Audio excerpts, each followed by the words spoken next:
I'm now at Richmond Park, which I have to say is one of my favourite places in London. I came here so many times in lockdown. It's absolutely beautiful, but it's also incredibly historic. It used to be Henry VIII's hunting ground. So I thought I'd come up here, come and have a walk. And of course, I needed a tour guide. And this is why I've got Alan Sheriff. Thank you so much for joining me from Richmond Heritage Tours. Let's take a little walk through the park. How long have you been doing tour guides, not just of the park, but also of Richmond itself? 15 years since I retired.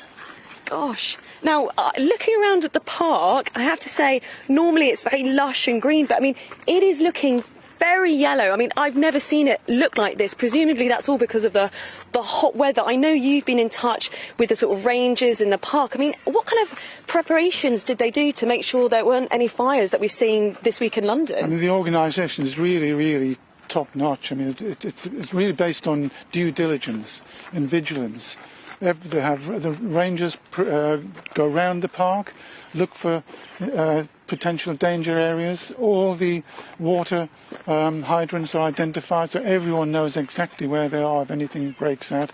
And they've got organised contacts with the police and fire services. So if anything major happens, they'll be on it straight away. Gosh, because they don't just have to worry about the park for people coming past. I mean, you were saying millions of people come through the park every year. I mean, so popular every day. Yeah. Gosh, amazing. But it's not just people they have to worry about, it's the deer, which is, we can't see them right now, but if people who haven't been to Richmond Park, there are these beautiful deer that you can just see all over the park, and I suppose there's a lot of management of looking after them. Well, that's the sole raison d'etre. It is a nature reserve and a site of special scientific interest, mainly to do with the herd of 600 deers, but there are hundreds of beetles, hundreds of birds, 130,000 trees. I could go on, but I don't want to bore you with the statistics. But that's why it's here.